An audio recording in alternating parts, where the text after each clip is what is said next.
Ang Falcons AP Bren, hindi pa tapos ang kanilang kampanya. Halina't palakpakan ang Falcons AP Bren. Hindi pa tapos lahat ng ito. Mag-aabang sila sa lower bracket finals kung saan kung sino magwawagi sa Blacklist at sa RSG ay kanilang lalabanan.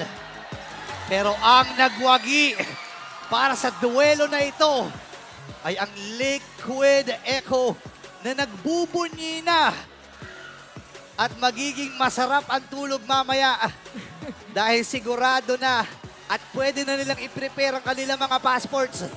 May dadagdag na naman sa tatak. A boarding ticket. Ready na. Pupunan ng mga kabalyeros. The Cavalry, nagdiriwang. Even ang community dito ng Liquid. Oh, the tactics. Yung pinakita nila sa atin buong serye. The legendary coach, Tic-Tac, one-man coaching staff. Pero napagtagumpayan nila ito. Alamin natin ang saloobin ng winning team kasama ng ating mga host. Congratulations to the very first team who will represent Philippines in the upcoming MSC 2024. Team Echo!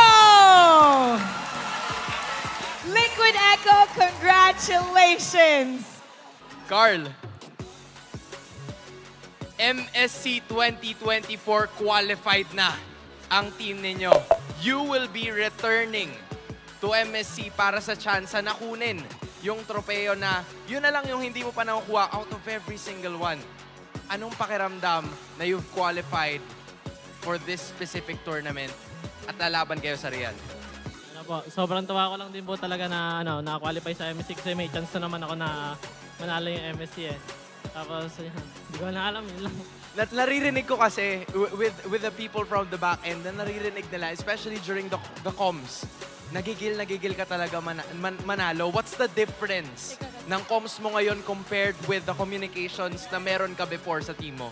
Siguro po ngayon, mas parang yung pang-call ko para sa kanilang lahat eh. Parang kahit wala na ako.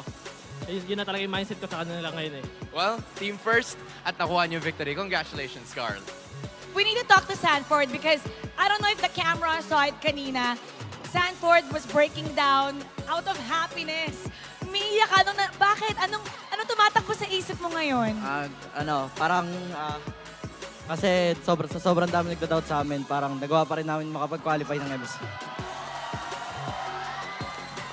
Dapat hindi kayo i-doubt. Pinakita nyo kanina kung gaano kayo kalupit. Parang pang grand finals yung nakita namin. Thank you po sa mga sumuporta po sa amin kasi di kami manalo nang wala kayo. And thank you rin sa family ko and lalong-lalo na sa coaches. And sa mga kampi ko, lalo na kay Coach CJ, thank you so much. And Boss Chris, para sa itong MSC na to. Sana nararamdaman nyo yung emotions dito sa stage. Everybody is so emotional, so happy. Coach Tic-Tac, the one-man coach. Isa na namang international tournament. Nadala mo ang team mo ngayon. Pupunta kayo sa MSC 2024. How does it feel like to be doing this once again, MSC? Sobrang saya po. Kami magiging represent isa sa magiging represent sa sa Ewords MSC. So sobrang proud ako sa mga boys ko. And also sa mga staff, kay Coach CJ. Magagalingan namin sa Riyadh. Kanina nga sinabi niya, boys, love you! Oh. Well-deserved, well-deserved. Sobrang bihira, being the one of the only two teams na tanging head coach lang, no assistant coach, no analyst, but you have to give props also to Coach CJ, and they're really commending them right now. Benny Cutie, nasan si Benny?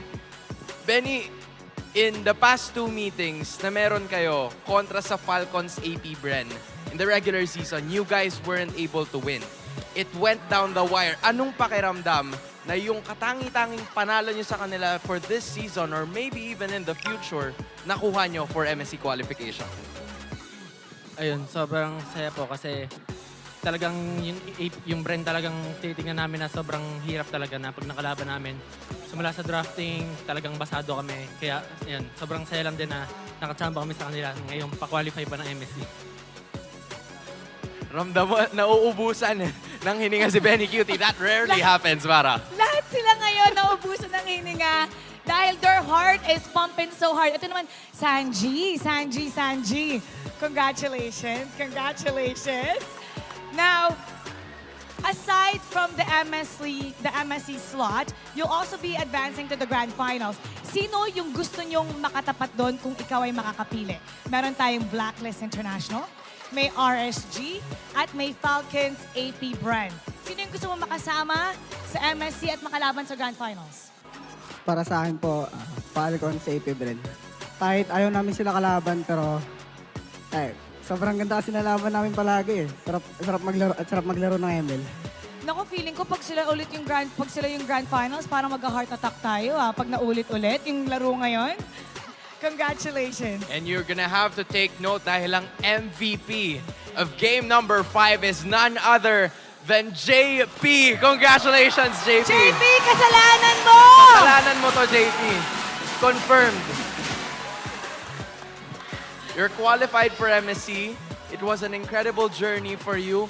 Anong mensahe mo sa lahat ng taong sumusuporta and also to the people who made you the person or the player you are today? Thank you sa mga nagtiwala sa lalo sa team ko. Sobra. Di pa kami tapos, Grand Finals pa bukas. Congrats! CJ, thank you. Congratulations! You may now take your bow. And take your walk of victory. Team Liquid Echo is advancing to the Grand Finals, the first team to represent the Philippines in the upcoming 2024 MSC. You would usually see this team to be very composed, cool, calm, and collected. But the job is somewhat finished, but it is not over. The Grand Finals awaits kung sino man ang makakalaban ng Liquid Echo, and na-mention ni Sanji yan.